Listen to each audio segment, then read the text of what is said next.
Video के इस भाग में हम ठोस तथा द्रव पर दाब के प्रभाव को देखेंगे।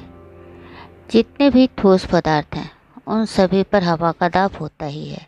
ठोस पदार्थ पर यदि कोई भार रखा जाए तो उस भार के कारण ठोस पर दाब पड़ता है और ये दाब उस भार पर तथा भार का ठोस पदार्थ के साथ होने वाले संपर्क पर निर्भर करता है। दी गई आकृति में सबसे ऊपर वाले में पटरा क्षैतिज है, बीच वाले में 4 किताबें एक साथ रखी हुई हैं।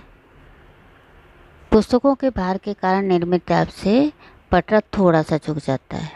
सबसे नीचे वाले पटरे पर चारों पुस्तकों को पटरे के मध्य एक दूसरे के ऊपर क्रम से रखा गया है। यहाँ पटरे के पृष्ठभाग का क्षेत्रफल जिस पर बल क्रियाशील है वह कम हो जाता है और पटरा मध्य भाग में अधिक झुक जाता है। सब्जी की टोकरी सिर पर ले जाने वाली सब्जी वाली को तो आपने देखी है।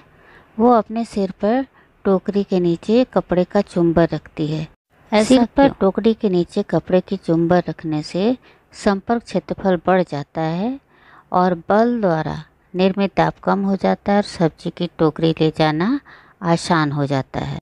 हम अधिक समय तक एक ही जगह पर खड़े नहीं रह सकते, लेकिन एक ही जगह पर 8-10 घंटे सो सकते हैं। क्यों? ऐसा इसलिए कि जब हम खड़े होते हैं तो हमारा भार कम क्षेत्रफल वाले पृष्ठभाग पर लगता है, जिससे हमारी मांसपेशियों में तनाव बढ़ जाता है और हम अधिक समय तक एक ही जगह पर खड़े नहीं रह सकते। परंतु जब हम सोते हैं तो हमारा भार अधिक क्षेत्रफल वाले पृष्ठभाग पर प्रयुक्त होता है, जिससे तनाव कम हो जाता है और हम एक ही जगह पर 8-10 घंटे सो सकते हैं। बर्फ पर फिसलते समय समतल तख्तों का उपयोग किया जाता है। समतल तख्तों का उपयोग करने से क्षेत्रफल बढ़ जाता है, जिससे दाब कम हो जाता है और बर्फ पर फिसलना आसान हो जाता है। प्लास्टिक की एक बोतल लेते हैं, रबर का गुब्बारा जिस पर कसकर बैठेगा। ऐसी कांच की नली को साधारण 10 सेंटीमीटर लंबाई वाला टुकड़ा लेते हैं। नली के सिरे को थोड़ा सा गर्म करके बोतल में लगाते हैं।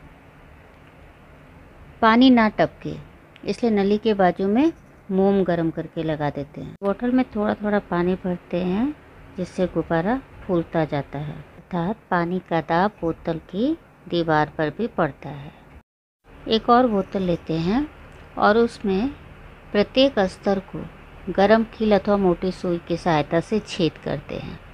बोतल में पूर्णतः पानी भरते हैं और आकृति में दिखाए अनुसार पानी की धाराएं बाहर निकलते हुए दिखाई देती हैं। सबसे ऊपर के छेद से पानी की धारा बोतल के पास गिरती है और सबसे नीचे वाले छेद से पानी के सबसे दूर गिरती है। इससे स्पष्ट होता है कि एक ही स्तर पर द्रव का दाब समान होता है और द्रव के गहराई अनुसार दाब में वृद्धि होती है। एक और प्रयोग करते हैं। अगर एक गुब्बारे को फुलाया जाए तो वह फूलते समय चारों ओर से फूलता है। अगर उसमें से छोटा सा छेद कर दिया जाए तो हवा बाहर निकल जाती है और गुब्बारा नहीं फूलता। सभी द्रव और गैसों को तरल पदार्थ कहते हैं। पात्र का प्रवाही पदार्थ पात्र के सभी पृष्ठभागों पर अंदर से दाब। किसी भी बंद पात्र में दिए गए द्रव्यमान के प्रवाही पदार्थ में पाया जाने वाला दाब सभी दिशाओं में समान रूप से प्रयुक्त होता है।